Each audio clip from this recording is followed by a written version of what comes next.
Podcast number 2. Welcome back. Welcome to the second edition of the Contreversal podcast with me, Jonathan. And me, Alex. Yep. Last time I introduced myself as Johnny. I go by Johnny. My friends call me Johnny.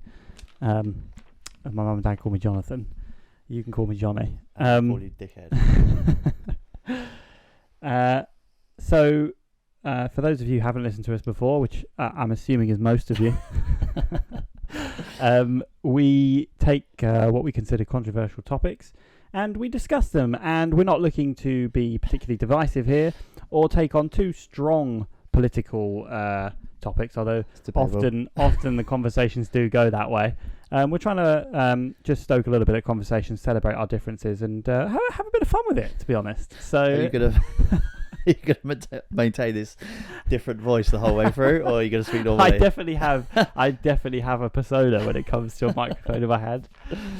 But yeah, let's dive in. Okay, so first one on the roster. I can't read your handwriting. To be a great leader, you have to be an arsehole. To be a great leader, you have to be an arsehole. Okay, I shall begin with my thoughts. True or false? I'm going to say, I think I would argue for this. The answer is yes, you do have to be an arsehole. I think that some of the parameters for discussion on this topic is what an arsehole is. I think it's the thing between your legs. In this context. Would you describe the arsehole as between your legs? Yeah, it's directly between your legs, isn't it? What do you mean? Between your bum cheeks, then? I don't know if I'd describe it as between my legs. Well, where else is it? I guess it is. Someone said, "Where's your arsehole?" I guess it is. I feel like she's at work.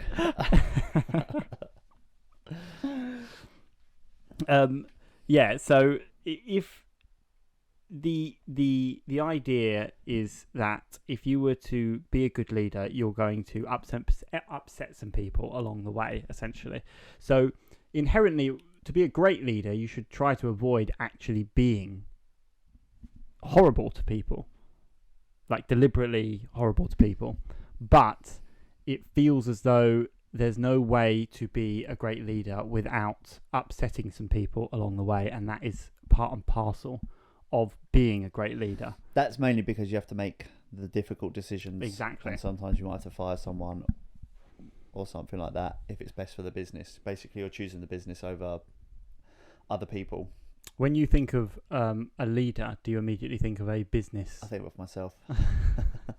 Do you consider yourself a leader? Yeah. Do you actually? Yeah. Do you think you're an arsehole? No, I don't really think I'm that much of a leader.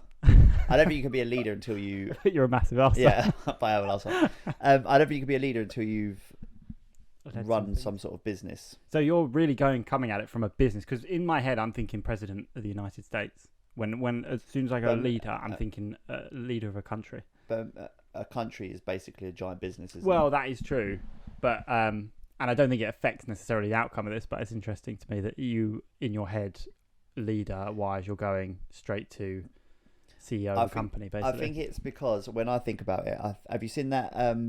There's a meme which we'll put up, and it's of a leader, and he's at the front with the guys behind him. Yeah. Pulling something, and then there's, I think they put, and a boss is sitting at the back whipping the workers. Yeah. And that's the difference between a leader and I don't think it's a boss, but I don't know what yeah, I can't remember what it says. I can't remember what it says either. But we'll look it up. Yeah. But yeah. But in that sense, you would expect the leader to lead by example. When we were on a building site working, I was always told that you should never ask someone else to do the work that you're not prepared to do yourself. Yeah. So if you're not prepared to put a shift in and get in a trench and dig it out, then you shouldn't be expecting someone else to get in a trench and dig it out. Okay, but then so in that instance, when you are prepared to do that, mm-hmm. But where do you draw the line as to you don't actually have to be the one to do that? So say you've got a team of 5 people and one of them doesn't want to do it. Yeah. Well, no, so everyone... When you say someone doesn't want to do it? Well, not even if someone doesn't want to do it. Say you're busy, but you're not that busy, but you're kind of busy.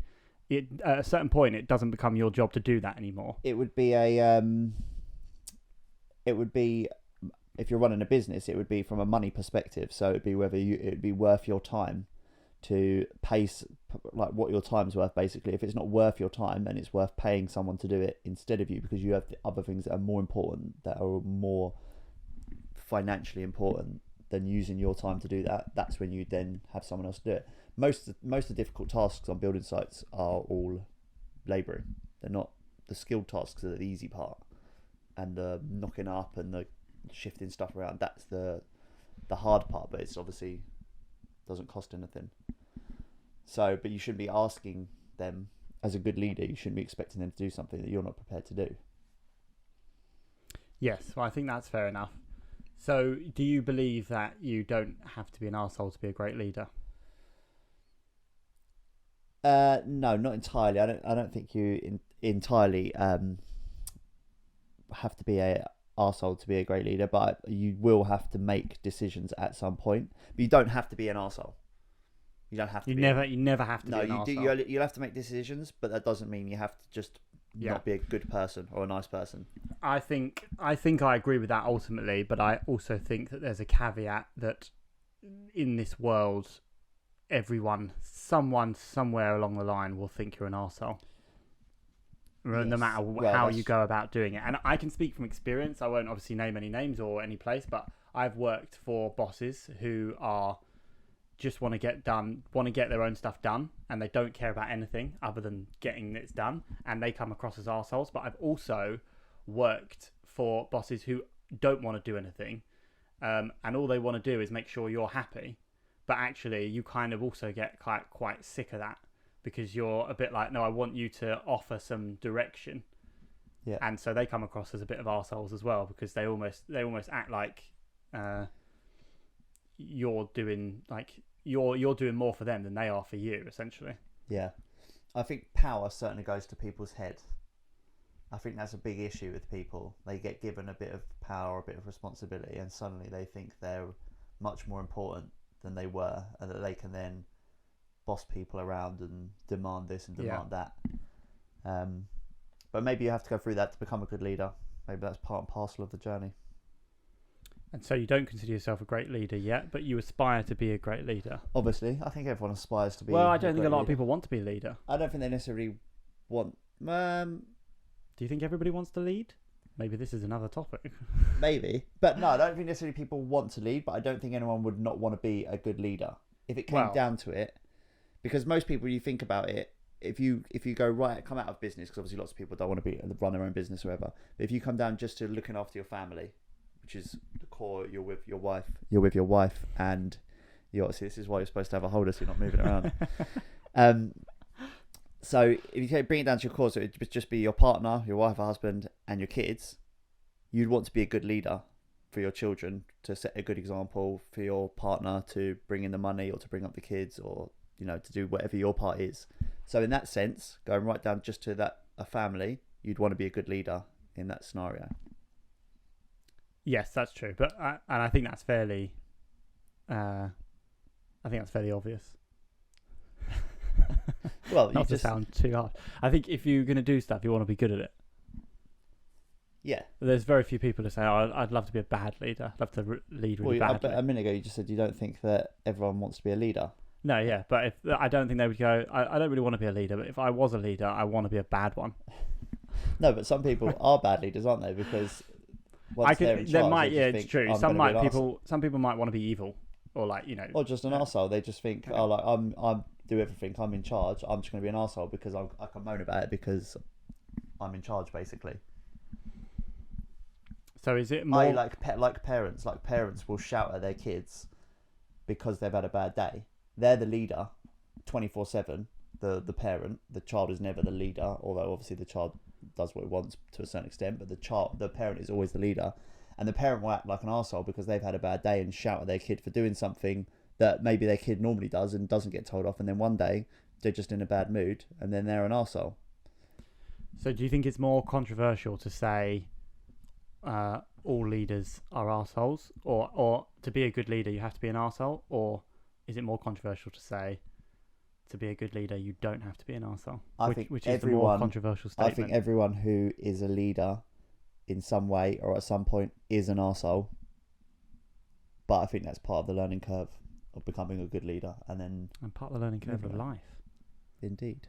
So don't worry about being an arsehole from time to time. Is that the takeaway? Try not to be an arsehole. And if you're looking for your arsehole, it's in between your legs. Just in case anyone wasn't sure. Aliens exist. Oh my god. Okay. So, aliens exist. And I have to say whether I think they do or do not exist. I think... Well, let's do this in two parts. No, because I think I know what you're going to say. Okay. So I'm going to say aliens do not exist. What do you think? Okay, I think they do exist. You're an idiot. But I was going to caveat that with two things. Is one, say, do you think that not do they exist, but have we encountered them? And then, because I don't believe for 1 second that if we are if we're on Earth in our universe, the mathematical probability is that there's other life in the universe. Is mathematically impossible that there isn't any other life in the universe, or that there hasn't been at some point. So, you not only think that, but where do you stand on that? You think that there are aliens and we've encountered them? No, I don't think we've encountered them. And I'll tell you why I don't think we've encountered them. I don't think we've encountered them because every single alien thing that we've ever encountered, supposedly, has all happened in America, which is ridiculous. There's no reason why it would happen in America and not anywhere else in the country, in the world. It only ever seems to happen in America, and there's no definitive video or proof. There's all these sort of like, oh, is it? Was it? We're not sure. There's no, like, you would have captured it if there was real aliens like that come to Earth from a distant planet. It wouldn't be, oh, was it this, was that? Yeah. And also another thing I think is, if you look at how we're tiny, the world is tiny in comparison to some of the other planets. Like, if you look at the size of how big some of the other suns are in other solar systems, they are millions of times the size of our sun, which means there's potential for Earth to be 1 million times the size of our sun. Which means if there were humans on that planet, they would be 1 million times the size of us. They'd be able to pick the world up. Mathematically, is that correct? Yeah. Well, maybe, yeah. No, I mean, I'm saying millions. I don't know if it's millions of times, but it's a terrifying amount that if they did come to our planet, their spaceship would potentially, be 100 times the size of Earth. But we'd be able to see them, right? Surely. Yeah. Well. And we haven't. Well, no, because they might not have. They might be in the same as us. They might not have been able to get out of their own galaxy. I mean, we've not even been able to get out past the planets, let alone out of our own galaxy. Well, yeah, but we've been able to see outside our own planet. In fact, we've been able to our own planet, our own galaxy. In fact, we've been able to see billions of light years beyond our own planet, and we've been able to examine the sort of energy activity on billions of stars and planets, I think. Yeah, but if you look at what they're talking about when they say they're looking at something, they're just looking at a blob on a screen. It's not like they're looking at the world from the International Space Station, and they can zoom in and see that there's people walking around. It's just a tiny little speck of a blob, and then they're like, oh well, this has got particular gravity around it, or whatever, or magnetism, or whatever it is, and then they're like, so that means it's a planet, or that means it's a black hole, or whatever. Not to mention the fact that when you zoom into one particular degree of all the possible degrees of every angle you could look at, you look into 1 degree and you look 100 million light years in that. If you just moved your camera, your telescope 1 degree to the left and went 100 million years, you'd be hundreds of million years apart. You'd have missed hundreds of millions of light years of planets and stars between those two places if you'd concentrated it on that one spot and then done it 1 degree to the left of that. And then you think how many times you could go all the way around in every direction. There's just so much sky that hasn't been identified. So to say that aliens don't exist is preposterous. Preposterous. That's a good question. Hippopotamus. Okay, so two couple of things you threw up there. Number one, it seems like the real controversial statement is scientists, are they just lying? No, I don't think they're lying. That when they point and they say they look at a star and they just go, oh yeah, that's a star from galaxy C4c, and we can see that it's got a lot of gravity. The reality is they're just making stuff up, and we're just being like, well, I guess I've got nothing to refute that. I mean, that's the same with religion, isn't it? Really. Holy Jesus! Oh, I didn't even mean to do that. No pun intended. Yes, because I mean that is the religious argument, science, isn't it? Maybe we'll put that in as a topic, and that's science is a religion. So that might be some. We can definitely go down that rabbit hole. But the other thing, and maybe we should look this up before we talk about it too much. Are you suggesting that we haven't mapped everything we can see yet? Because I feel like we have mapped everything we can see. Like within reason. Obviously we haven't, because I know they still discover stuff. But the idea of... But you're also talking about, when you're talking like 100 million light years away, that doesn't exist yet. Like what we can see and what's actually there are completely different things, because we're talking about light years, you're not talking about years. So if someone looked at us from 100 million light years away, we wouldn't be here. We wouldn't exist yet. So if there's a camera, a telescope pointing them from us, and it's just seen Earth, and they're like, oh, that has water. We can see it has water somehow, but it's got, it could potentially have life. But they're looking at the Earth from 100 million light years away. We don't exist. Nothing exists on this Earth yet. No life exists on this Earth. But in reality, we do exist, because they can only see what was happening 100 million light years ago. 100 million years ago. And the statistical likelihood that a civilization existed. It is, I would say, impossible that there's not other life somewhere in the universe at some point. Impossible. But do you not also have heard the theory, obviously, that it's almost impossible that we exist in the first place, because the statistical chances of life being created are so infinitesimally small? But if, let's just say, we are that infinitesimally small chance, surely the chance that somewhere else has done it is nothing. So we are like a 1 in a 10 billion to the factor of 10 billion chance of existence. Yeah, and I would agree with that, but the universe is 10 billion factor more than that. So therefore, the universe is never ending. It's uncomprehendable. We've found there's no end to the universe that we're aware of. It's uncomprehendable for the human brain, because everything has an end, but the universe doesn't, and you can't comprehend that. People can't comprehend that, and they can't comprehend that there's nothing on the outside of the universe, because it just doesn't make sense. There's nothing on the outside of the universe. Like if the universe ended, there'd have to be something on the outside of it. What would be on the outside of it? It'd be more space, or a portal.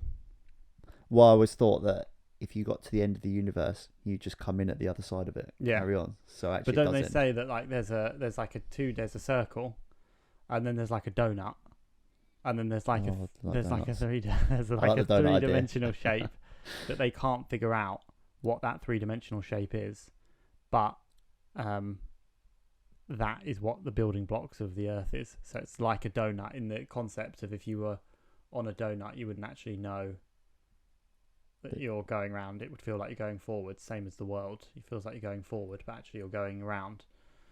And that space could be the same thing ultimately. Yes. I mean, we could go on a massive deep dive on space stuff. Yeah, we've somehow got well away from whether aliens from exist. The concept of aliens. Yes, I don't think they're this. I noticed on the Joe Rogan podcast, every time they talk about aliens, they always talk about them as if like the depictions of American Alien, which is like the typical alien of a big head, and as if that's a real alien, as if they've come across that alien and that's what aliens look like. That's just a drawing. That's just made up. And yet, on the Joe Rogan podcast, for some reason, whenever they talk about aliens, they depict that as if that is an actual photograph of an alien rather than someone's drawing of it. But aliens are more likely to be like microorganisms or gigantic versions of, there could be giant ants for all we know. So to stretch it out a bit, do you think that intelligent life exists? Yes. Do you? Yep. And that's because statistically you can't see how it wouldn't. Yeah. But what about the fact that, evolutionary speaking, we are perfectly placed to have spawned life out of the Big Bang, and so actually time-wise, we might be the quickest. So maybe there will be intelligent life coming, but there isn't. Well, no, but they've realised now that we're not. We being typical humans thought we were the centre of the universe, which is now proven to be not true. So we could be miles away from the centre. So whoever's at the centre could have, attained life first. But wouldn't it still work off the timeline of the Big Bang? Yeah, but why would we be first?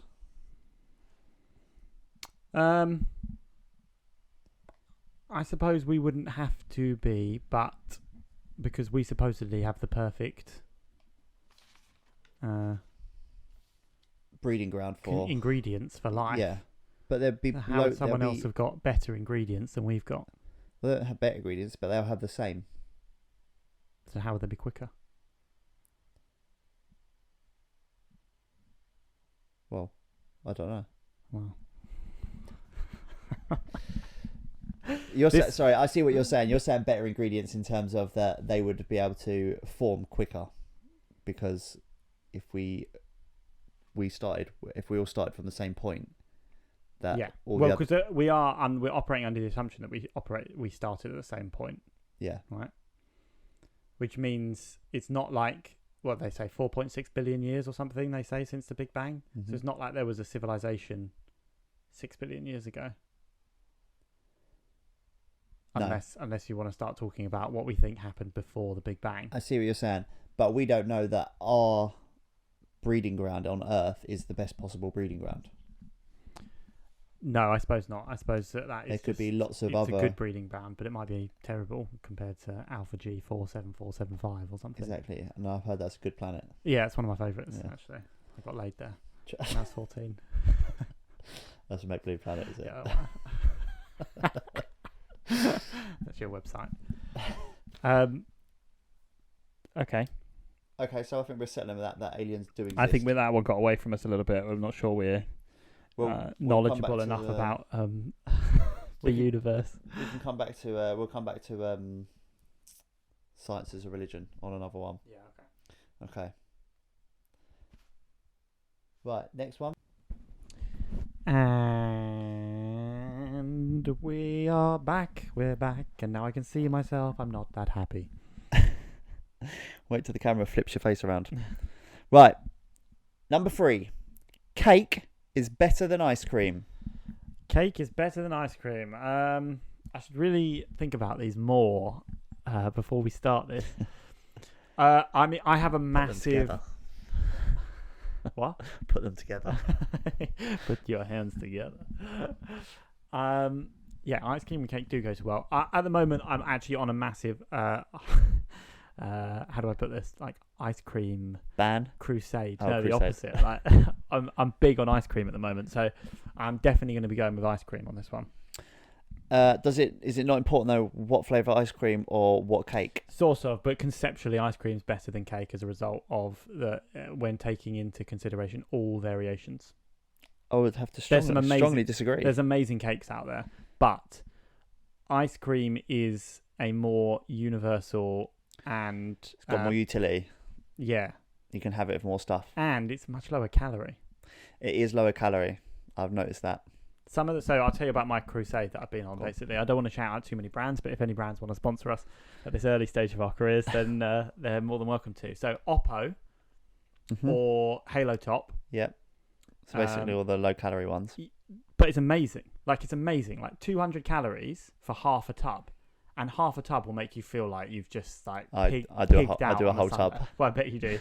But to know that that's only 400 I don't calories. think I've ever done half a tub of one of Do you those. not? Even the Ben and Jerry's that are like 1,200 calories. I don't think I've ever done half yeah, a but tub. that's because you're just an absolute monster. But the Thank you very much. I'm currently like using that as my snack, but it's like such a game changer of a snack because you can have so much and you know you're not having that many calories. Now, I'm not suggesting that's still the best thing for you to do, but for someone who's got a massive sweet tooth like me, to know that I can keep my calories relatively down but still feel like I am just absolutely gorging on something is like amazing. And I don't think there's any cakes that do anything like that. That is true, but so you're leaning on this purely from a calorie perspective, are you, and not from a cakes taste better than ice cream? Not purely from a calories perspective, but the calories are creating a large tick in the which is better column for me. Here's what you don't get from cakes that you do get from ice cream: brain freeze, painful teeth. If you're trying to eat food because you're hungry, your teeth hurt and your head hurts when you eat too much ice cream. Well, don't eat it so fast. Well, even if you're not eating fast, but if I'm sitting there eating a pot of ice cream, once I'm about 15 minutes in, my face is hurting. 15 minutes in. Whereas with I could eat a whole cake. No trouble. No teeth pain, no face pain. Yeah, well, I mean, granted, that would be a drawback, but I mean, what different types of cakes are there? Like, so many. There's so many types of cake. What's the best type of cake? I mean, I'm a big fan of carrot cake. Carrot cake's very good. Carrot cake's very good. Very healthy. Only 5 a day. I wouldn't say it's healthy. Not the amount I eat anyway. In fact, the amount I eat, I probably get my 5 a day from that from that cake. The Victoria Sponge is always a winner. Vicky. Yeah. Chocolate cake. Chocolate fudge cake is banging. Especially they've slapped some like non-chocolate cream in there. They've gone for like something just because it gets a bit sickly, too much chocolate. Yeah, I agree. So they're all. What's a sorbet? This is a joke. Is a sorbet an ice cream? Isn't it? Is sorbet like frozen yogurt, like frozen fruit yogurt? Yeah, probably. I don't know what it is. Oh, yeah, we should know. Maybe let's not cut this bit out. Yeah, I'm unsure on sorbets. They're definitely not as good as cake or ice cream though. That I'm sure about. So yeah, I think cake's got ice cream all day. But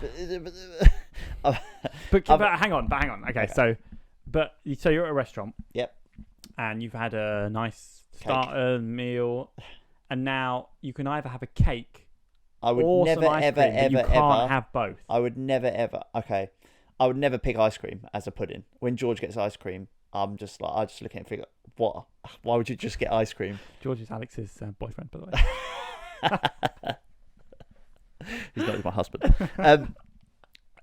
So I would never pick ice cream on its own. But you're right, cake does need cream or ice cream or custard or something to go with it. But ice cream doesn't need anything. Yeah, but I'm just saying I'd never pick ice cream on its own. But would you pick cake though? Yes.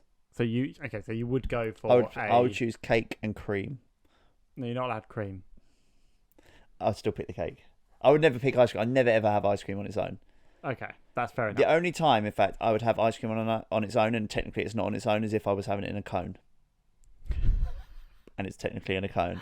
But even that, that's true. I don't really like getting That's that. a great point. I've been thinking in home scoops, but like ice cream. Home scoops?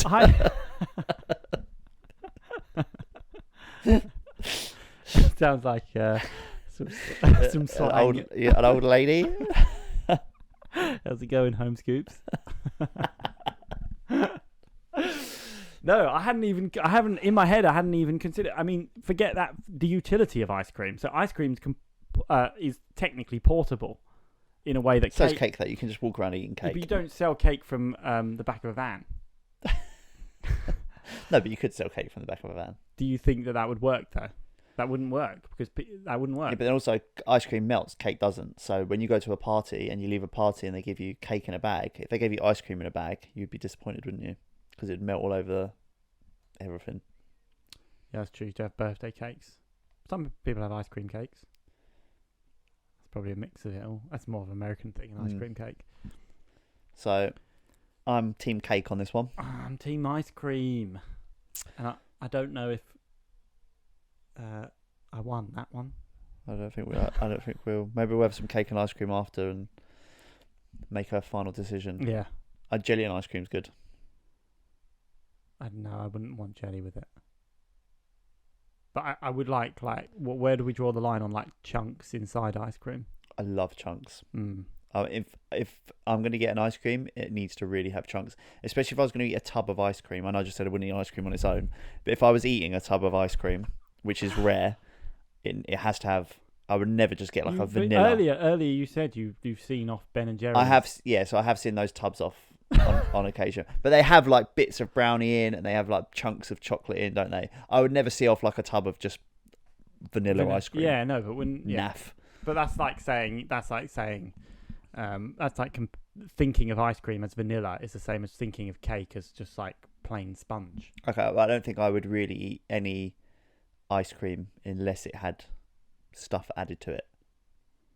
And I can really only think of Ben and Jerry's as a brand that does cookie dough and caramel suture and all those sorts of bits. The Oppo one I've got at the moment is it's got chocolate chunks in it. Oh, fancy! 200 calories. I think I have had one of those before. Yeah, the bangers. And yeah, ice cream by the beach is great as well. Nobody cares about that. Is true. Cake by the beach. So. Okay, right, on to the next one. Ready? Yes, let's do it. Okay. Smartphones make you stupid. Or should that be more stupid? Me specifically. Yeah. Smartphones make you stupid. The logic being, I guess, that if you don't need to know the answer to stuff because you can just ask your phone. But unfortunately, I would ultimately disagree. I think that smartphones make us a lot smarter. Yes, I would agree. They do make us a lot smarter.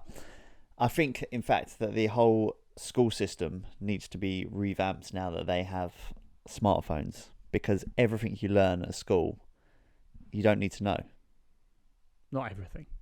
But the majority of stuff you learn from the year 3 to high school end. The retention of basic information is retained inside the phone, but. So the concept of that is if you don't learn that stuff, then you don't have your phone for whatever reason. Let's say you've forgotten it one day or it breaks or something more catastrophic and we have to get rid of phones. Is the generation then a lot dumber as a result? Well, that would be the case if they didn't learn everything that they needed to learn. So are we technically wrong in what we're saying? And then, because I'm making an argument for the other side now, and I'm kind of winning myself over. The reality is because I think this is one of the things. And Elon Musk said this on one of the Joe Rogan podcasts, and I think he's right. He's saying that the concept of us becoming cyborgs in the future isn't a fantasy or anything. We're actually already cyborgs. It's just that we've actually got a more efficient way of doing it, which is that we're not actually attached to the thing that makes us a cyborg, which is our mobile phone, essentially. So. We have access to information like we've never had access before. Mm-hmm. So if we were to sit down and do a quiz, and I was to sit down to do a pub quiz next to Albert Einstein, for example, and I was allowed my phone, because he would be allowed his phone, but he doesn't have a mobile phone because it wasn't invented when he was alive, I would absolutely destroy him. Yeah. That's Albert Einstein. So in that sense, it's made us an awful lot cleverer. But it's not me that knows the information. It is the phone.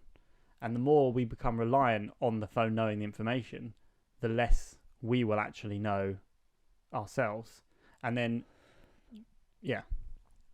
Yeah, I get what you're saying. I just think that now that we have that information at hand, and we'll always have that information at hand, we should now begin to utilise that. And wasting time on making kids memorize stuff for a test that they then can go, I got an A or I got a B, I got a C, and then can't remember it a year later, is pointless. The reality is that they're going to stick around. There's no... Yeah. So they should now focus back on what, like, skills that they can apply and, you know, better the world with, rather than wasting time learning stuff that they don't need to know, like photosynthesis.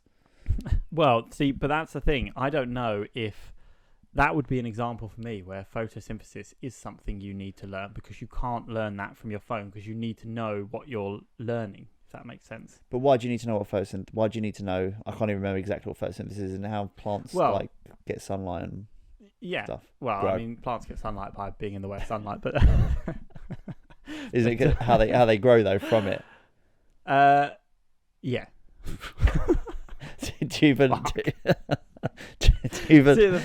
the ins and outs of it? If someone said to me, "Do you know what photosynthesis is?" I'd say, "Yeah," and they go, "Explain photosynthesis," and I go, "Oh shit, I don't know what photosynthesis is."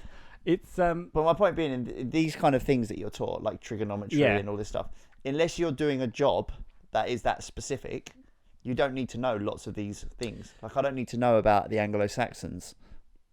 I don't need to know about Vikings. You should get a basic overhaul on history, but you don't need to be going into depth in classes learning about things that are just never going to be relevant to you. And I get that obviously you should be taking on all sorts of stuff, because you don't know when you become an adult what you're going to go to. Like, I didn't know I was going to be a bricklayer and an electrician and then move into property development, like podcasting. It wasn't even a thing. So you don't know where you're going to go. You didn't know. You obviously moved into a job that didn't exist either when you were at school. So I get that it's important to sort of have an understanding of lots of different things, but at the same time, now that it's so readily available, really we should be focusing them, children especially, on learning specific stuff that they want to learn, so that they are much, much better at it. And then in the future, the generation, you will go to specific people because they will know. So if someone wants to look after plants and trees and they need to know the ins and outs of photosynthesis and all the biology around it, or the chemistry around it, then that they will know that and in depth, and you'll be able to go to that person and they will be able to just reel off exactly what you need to know, or they'll be able to do their job very well because they'll have a better in-depth knowledge of it. Yeah, so you're saying essentially, let's take the concepts that we teach in school, but then give a much more top line focus on them, so that and less. The problem is until you're an adult, you don't really have a clue what you want to do, and even when you're an adult, you kind of just bumble into a job, and then you might not be doing the job that you want to be doing for 5-10 plus years until you sort of figure out who you are and where you're going in life. Yeah, well, it's true. I wonder whether really it's not necessarily about taking it out of education, but it's more taking it out of the way we do examinations on people. I mean, I think they should bring back what is it where you have to go into the army for a year or 2 years? National service. Lots of countries still have national service. I think they should bring back national service. Not because I ever want us to go to war, or I want anyone to go to war, just because I think that the disciplines you would learn in that are imperative to life. Like, if you talk to successful people, lots of the things that you would learn there, the disciplines that you would learn, all flow through. I mean, again, this is maybe a little bit of a far cry from mobile phones are making us stupid, but do you think that we need to be disciplined in that way, like the army way? Yes. Yeah, it's interesting. I don't think we do. Do you like? And what do you mean in, like, do you need someone shouting at you? I think if someone's going to shout at me the way that army people shout at me, I'm going to say, stop shouting at me in that way. Like, I don't respond to that sort of. I'm more of a positive reinforcement kind of guy. I'm the kind. You got the ice cream. I'm the kind of guy that likes to just have a lie in, and play some Xbox when I get up. No, but I think it's important for those things to be distilled. So like, for example, one of my friends went to the army, and I went to one of their like open days with him of what he had to of the things that are involved in like your first days, and one of them was an icebreaker, which I know is a pretty basic thing, but is a little bit more in depth in the army. Obviously, you chucked in with a bunch of people you never know, and you have to do these tasks and stuff. And that terrified me at the time. And I wish now that I had been forced to do that. What was the icebreaker? Icebreaker is it's just basically like team building stuff and having to get up and. Oh, you mean the whole day terrified you? And just the thought of it, I was like, couldn't go into the army because I'd be too right. scared to. I was too nervous to have had to do something like that. Whereas that is a good thing. Like you should be pushed into doing that, and it's a very minor thing, really. Like you have to icebreak all the time, essentially, when you meet new people. Anyway, so it's something you have to learn. But that, along with physical fitness, I think is really important. Discipline of being able to get up and make your bed and do certain things, like the discipline of being able to get up. Some people don't get that their whole life. They spend their whole life unable to, hating life because they have to get up to an alarm. You should be able to discipline yourself to. But aren't you're focusing in on a very specific type of world? Because No, because I think they transfer across to life. Well, yeah, don't get me wrong. There's some people who are unhappy, right, and they need some discipline in their life. But there are plenty of people who don't have much discipline in their life, but are very happy, and it works for them. So why do they need what you consider to be sort of these like tougher, stricter like rules for life? Well, they don't have to follow those for life. But they will for that year, let's say. Yeah, and I think they'll be better off for it. But only in your view of how you should live your life. Well, obviously, because all the discussions we're having are based off our views of stuff. Yeah, I know, but the bigger picture of that though is your view of life should be the view of everybody. Well, so my lived events are that yes, you would be better off if you learnt those things at an earlier age. You would be much better off, because I think lots of the things that you avoid when you first leave school are things that you have to do. You just don't want to do them when you leave school. Like I never wanted to get up and go to work. Even though I was earning money, I didn't want to get up and go to work. And it took me probably 8 years for the switch to flip, and to realise that you have to discipline yourself to get up every day and go to work and work hard and be good at what you do to be successful, be a good leader, earn money. But some people go their whole life without ever getting there because they just can't be bothered because they've never had that discipline distilled. Well, it depends what your definition of success is, though.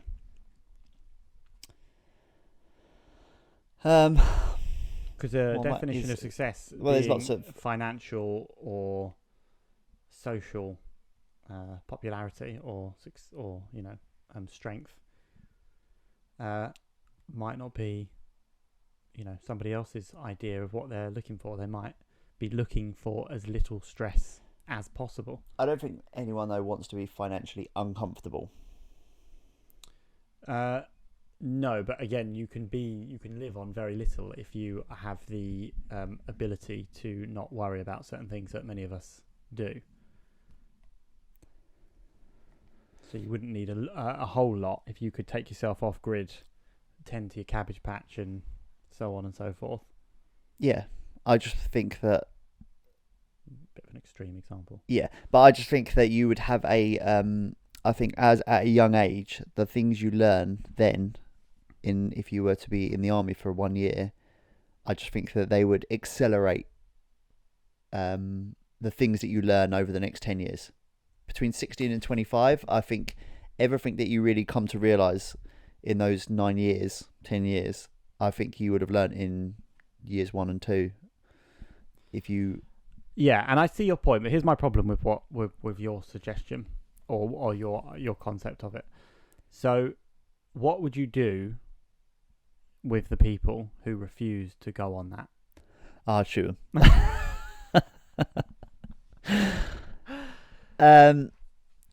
That's what it feels like. Well, you'd have to. It'd be compulsory. It'd be like someone going, well, I'm not going to school. And you'd be like, well, you have to go to school. Otherwise, your parents get fined or whatever the consequences are. It would be compulsory. And so if they don't get me wrong, go to jail. Don't get me wrong, I would absolutely have hated the idea of it. It's like people saying now you have to have healthy school dinners. I would have died. I can't eat. I hate healthy food, so I would have struggled massively. but it would have been compulsory, so you would have had to deal with it. And I would have hated it if you told me now I'd have to go do that icebreaker and then be woken up at 7 o'clock. And I know I'm fine now getting up early in the morning and being woken up and being disorientated or whatever. But back then, absolutely hated it. I would have hated the idea of all the things that involved. Yeah, but don't you think that, like, I mean, it's one thing for children. So obviously, conceptually, children have to kind of do what they're told within reason because they are completely subservient to their parents, essentially. Yeah. But once you become an adult, for the state to then require you to do something, and then in that thing that you have to do to be a certain way for a year, or let's say a year, that's like bordering on a kind of cultish ideology, isn't it? Well, I'd actually say it probably borders more on some form of a dictatorship than a cult. Yes, but I think it would be possibly. I'm still for it. Possibly, but I think it would be beneficial. I genuinely think it'd be more beneficial. Yeah, and I can see that side of it, and I don't actually disagree with the idea that it might be beneficial. But I do think that we live in a society now, or the free society we live in now is. We're so soft though. Because of how soft does society become now? Well, certain parts of society, but other parts of society have become pretty hard. I mean, there's a war going on in Europe at the moment. Yeah. So, I mean, it's not like everyone's become. I know, but if anything, wouldn't it be better if everyone had some basic training in case that ever did happen? Well, yes, and that's why it still exists for many countries. But the idea is the end goal of everything to move towards a state in which everybody's ready for battle? Or no, because when nobody's ready for battle. No, because don't get me wrong. When I say everyone should have to do that for a year, I'm not. Like I said at the start, for me, it's not so you're ready for battle. I don't think we should be training children ready for battle. I just think that the lessons that are learnt during that time would be are important. Yeah, the maintaining your like physical and like your physical health, the discipline of it, having the ability, learning to have basic fighting skills, to how to carry a gun if you ever needed to, things that you just never open your eyes to in life because we live in such a protected bubble now that, you know, what's going on in Ukraine is you can't even imagine it. And you go to Ukraine now and they're saying women and children can leave. Don't worry about equal rights. Women and children leave. Men, you have to stay and fight. Most of those men there will have never would be if 2 years ago would have been exactly the same. Unfathomable. Like us being told now you've got to go and pick up guns and go to war. Still terrifying whether or not you've had training or not. But it completely unfathomable to the concept of this bubble that we live in now, where we can just sort of do what we want and live our lives, and you know everything's at the click of a button, and we've just got so dangerously soft in society. I think that would be a good way of hardening it up again. Yes, but I would argue that the idea of wanting to hardening it up again is sort of not a virtue that we should be driving towards, because it's a kind of self-perpetuating system of, it's like we start doing it, so another country starts doing it, so another country starts doing it, and then goes a little bit further with it, and now theirs isn't just about discipline. It becomes about actual training, and theirs becomes about training, and suddenly there's some tensions between two countries, and they're like, we've got these people who are super. Yeah, and you're creating. I get that, but don't forget that most of these people would then not go into an army. They wouldn't be part of the army. They would be go and do their own jobs and their own lives. They would just be taking away the skill sets that they've learned over the last year, and that would be a life takeaway. And they could still study. I'm not saying like they're 3 days of the week they could be studying, and maybe 3 days of the week they'd be doing the army side of it. Wouldn't it just make more sense to like make university free, so that you can go and do all that stuff, but you do it on your own terms, and you get an education out of it? Well, I'm not saying they should. I'm not saying it's either or. I'm not saying they should do this and then not make university free. They could make university free as well. As a compromise. Well, lots of people don't go to university. No, I know. So, but more people would go if it was free. I would assume. well, and definitely Maybe the I'm wrong. poorer people in society would get a better crack at it. Mm. Yeah. Well, I mean that's definitely another conversation to be had. So many I can't even remember what we started on now. Smartphones make you stupid. Smartphones make you stupid, and we went into society's getting soft. Bring back national service. Alex Troy for Prime Minister. Well, is that because of smartphones? They might not be making us stupid, but are they making us soft? They're definitely no. Well, I think we're just becoming softer as society because we're in this protected bubble.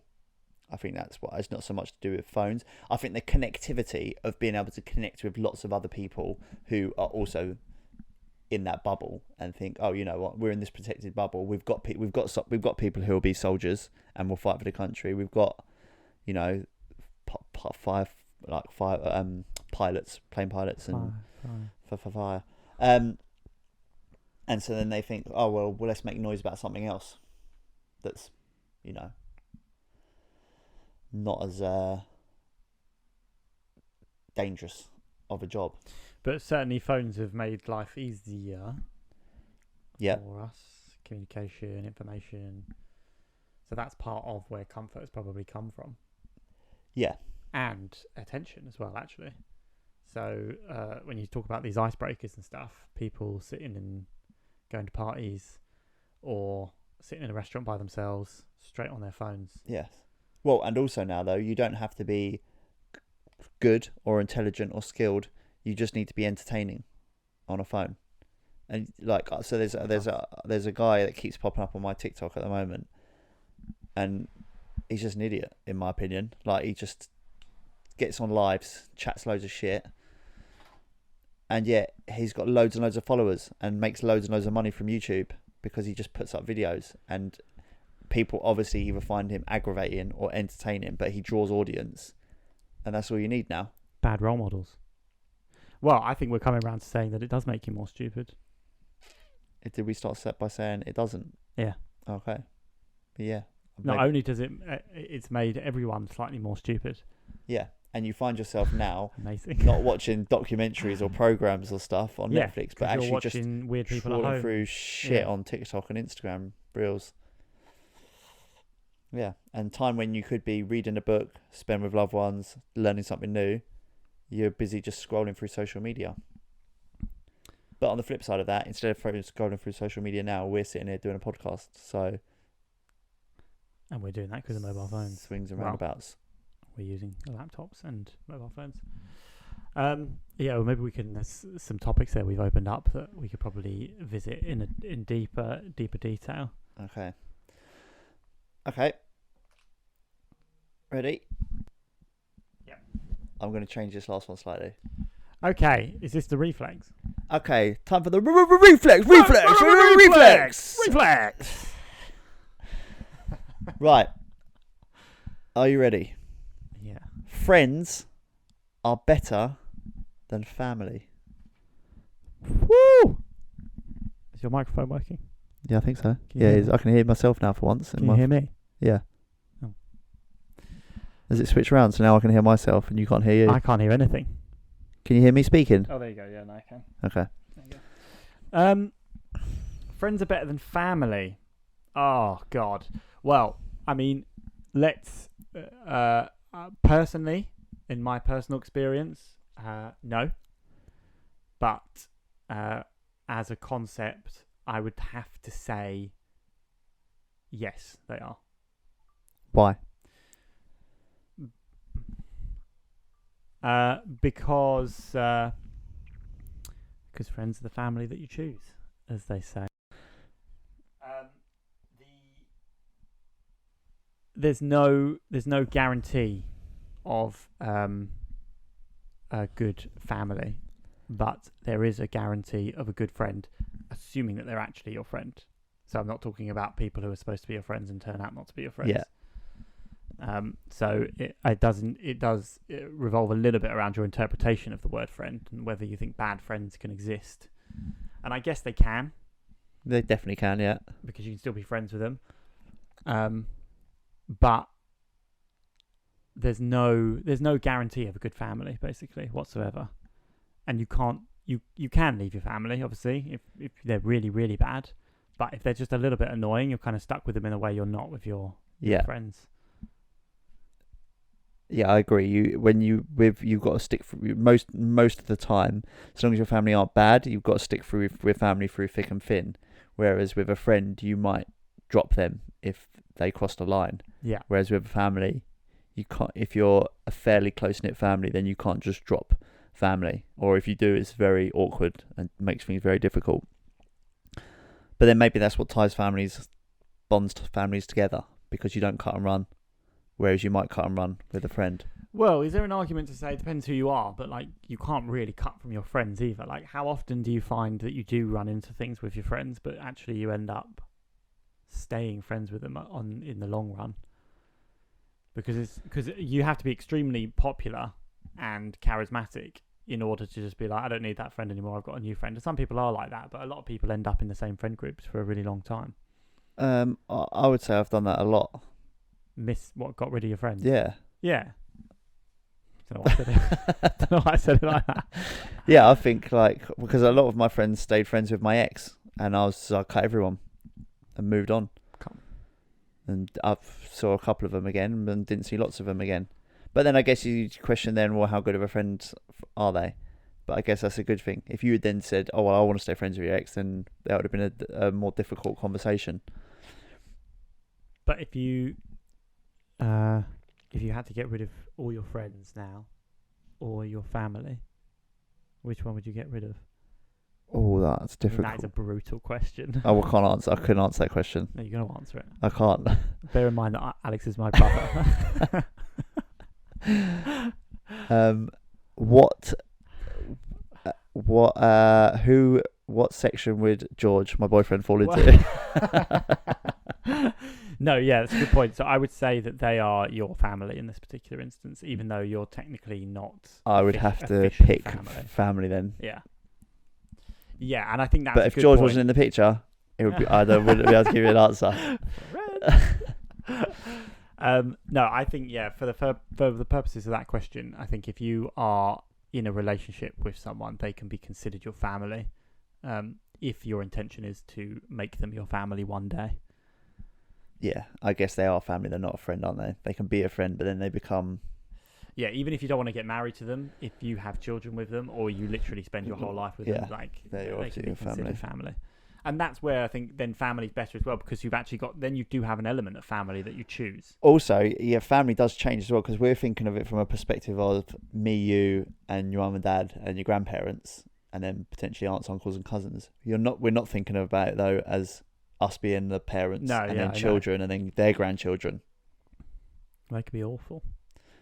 They could be, but what would you do if you had awful children or awful grandchildren? Would you cut them?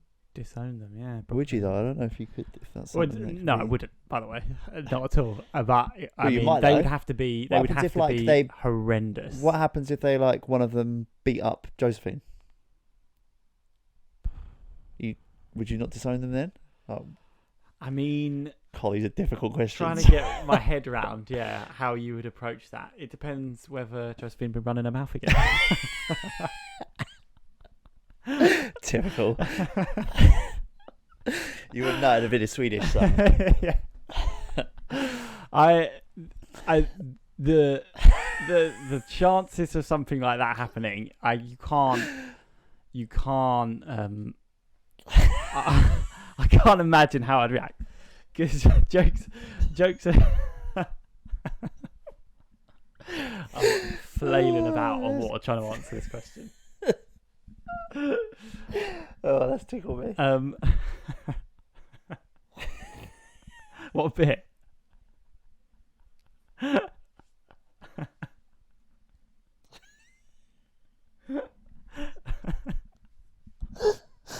The very just said that. Oh God, the bit where he said if she's running her mouth. Oh, my video stopped. Oh shit! Oh, we missed all that. Yeah, because mine's not recording. Oh, well, it's all recorded for the podcast, so.